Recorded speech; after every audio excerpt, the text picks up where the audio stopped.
Greetings everybody, my name is Travis Guse. I'm the Mission Engagement Facilitator for the SAD Central Region. It is a joy and privilege to once again bring this latest edition of the iGo vlog to you, to empower you to connect with your neighbors in love and service in order to connect people to Jesus.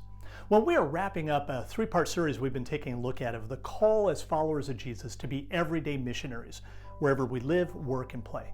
The first part of our series, we took a look at the call to be the priesthood of all believers, to declare the excellencies of Him who called us out of darkness into His marvelous light. Last time we took a look at the call to join Jesus on His mission in the Great Commission from Matthew 28. That is still Jesus' mission to seek and save the lost with His saving love. And He invites us to join with Him in that mission, to make disciples of all nations with the promise that He is with us always, even to the end of the age. Well, today we wrap up this series looking at this call to be everyday missionaries by taking a look at what is known as the Great Commandment from Matthew 22, starting at verse 36. It's an encounter of somebody who comes to Jesus and asks this question: what is the greatest commandment? To which Jesus responds, love the Lord your God with all your heart, soul, mind, and strength, and love your neighbor as yourself.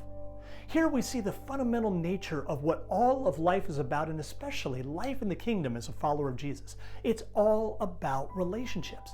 Our vertical relationship with God and our horizontal relationships with neighbor. Or as Luther said, passive righteousness and active righteousness.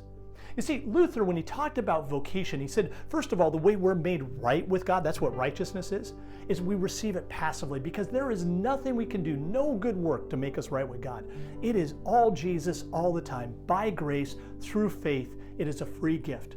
The only way we can even begin to love God is because Jesus first loved us and gave His life as a ransom for many. It opens our heart to be able to have a relationship with God, to love Him, and opens our hearts to be able to love our neighbors as ourselves, or I like to say at least as much as we love ourselves, because let's face it, sinfully, we can love ourselves a whole lot.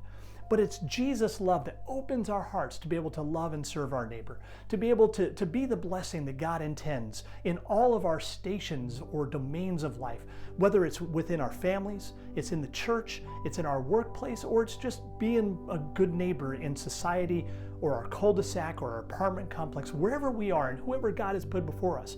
All of vocation from Luther's perspective is all about loving and serving our neighbors. That there are good works that we are called to do, that we hear in Ephesians 2, verse 10, that God prepared in advance for us to do. And we can talk about good works. We can live good works as long as we remember they're not to try to make ourselves right with God, but they are active righteousness for us to be able to actively love and serve our neighbor in the horizontal planes of life. Or as Gustav Wingren says, it's not God who needs your good works, it's your neighbor who does. And those good works are finding ways that we can be that blessing that God intends. And that's really what the vision of iNeighborhood is all about here in the Southeastern District. It is all about fulfilling that calling that we have, as we hear from Luther and we hear from Jesus, to love our neighbors with the love that we have received in Jesus. I hope that this has been a blessing for you and given you both a biblical and a theological perspective of this call to be everyday missionaries as a priesthood of all believers, of joining Jesus in His mission in the Great Commission, and to love and serve others with the love that we have received from Jesus. May Jesus empower you. May He open your eyes to see opportunities to love and serve others. May He give you His heart to be able to love others the way that He has loved you, with that everlasting love that He has for all the world, as we have seen there upon His sacrifice on the cross. If you have any questions on this or want some resources how to be an everyday missionary more effectively, I invite you to please reach out to me. I'd be happy to answer any questions and be a resource to you. With that, I want to wish you God's richest blessings, and we'll catch you next time.